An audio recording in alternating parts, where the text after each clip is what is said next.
من تمانم تقريبا 28 ساڵە بە منداڵی مانگێک بووم دوو مانگوم دایکم منی بەخشیوە. یا الله بەکیە؟ بەڵێ؟ تۆی بە کێ بەخشیوە دایکت؟ وەڵڵاهی بە ماڵی پورم. باش. ئێستا مامۆستا حکمی دایک و باوکم چییە؟ چکە من بە شێوازێک گەورە بووم، ئەنی هەست بە هیچ شتێک ناکەم. تێگەم لەوانەیە تێبگەی. تێگەم ئەزانم تێگەم بێت. باش تێگەم. من گەردنیشان ئازا ناکەم و ماوشین لە ژیان. باشە تۆ تەمەنت گەیشتە چەند زانیتت ئەمانە دایک و باوکی حەقیقی خۆت نین؟ والله 9 ساڵ 10 ساڵ تقریبا لەو تەمەنە بوو. لە خەڵکی زانیم. لە خەڵکی زانیم. بەڵێ خزمی نزیکمان باسییان کرد، گوێم ڕاگرت، هەستم کرد. ناسم نەدەکرد، نەمدەزانی. باشە نەگەڕایتەوە بۆ لای دایک و باوکت؟ ئەو فامەم نەبوو، دوایەش ناوەڵا. ئێستا ژنت هەیە؟ سا خێزاندارم و دوو منداڵیشمە. ئەوا ڕۆی.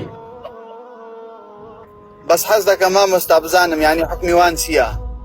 وەڵی یەکەم طبعا ئەمە بۆ دایک و باوکی بەڕێزتووە، بۆ هەر دایک و باوکێک زوڵمێکی گەورەیە مناڵ ببەخشی بە هەر کەسێک، چونکە یەکەم ئەمە حەقی مناڵە لە لای دایک و باوکی خۆی گەورە بکرێت، نازی دایک و باوک وەرگێت و لە سینگی دایکی تێر لە شیر بخوات، لە ئامێزی دایکی بنوێت، نازی دایکی هەڵگرێت، پەروەردەی باوکی بکرێت. ئەمە حەقی ئەم مناڵەیە، ئەمە پێشێلکردنی ئەم مناڵەیە کاتێت تۆ ئەی بەخشیت. و پاشان بەخشینی ئەم مناڵە بە هەر کەسێک کرد، کەسێکی تر تەبەنیە، تەبەنی لە ئیسلامە حرامە، بە هیچ شێوازێک نابێت. و پاشان یعنی ئاسەواری ئەم کارێک خراپەکەوێتەوە. ئەوەتان تۆ ئێستا حالیان کە زانیوتە دڵت بەرامبەر بە دایک و باوقت ڕق بووە، ئەڵێی گردنیان ئازا ناکەم و هەست ناکەی ئێستا تۆ دایک و باوکت هەبێت.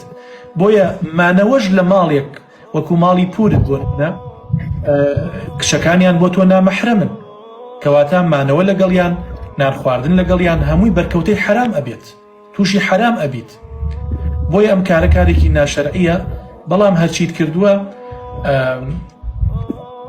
گردنی دایک و باوکت ئازا بکە، چکە ڕەنگە ئەوان لەبەر زروفێت تۆیان بەخشی بێ، ڕەنگە ناچاری. مامۆستا ئازای ناکەم، ناتوانم ئازای بکەم. ئازایکە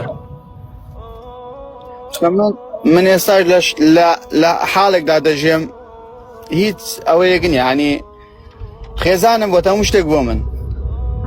الحەمدوللا چانی خاوەن خێزانێکی باشی براکەم. بەس لەخوای بە زیاد بێ، بەس مامۆستا ینی بەڕاستی من لە شتێکدا پیاوەم کاستم کردو، ینی ئەوانەی کە من داویان بە من لەگەڵم خراپ نەبم بڵێ خراپە، بەس ینی وەک هەست و دایک و باوکایەتی خۆت نییە کە پێی بڵێ دایە، پێی بڵێ بابە.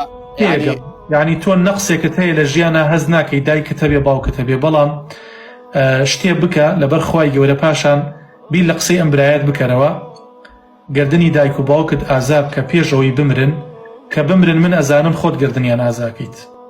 بەڵام بە ئەوان لە دنیایە ئازای ناکەم مامۆستا، لە پێش چاوم بمرن ئازای ناکەم، زەحمەتە. دەی براکەم خوای گەورە دڵت نەرم کا، خوای گەورە کاری خێر بێنێتە ڕێگات، من لە خزمەتان خۆدم.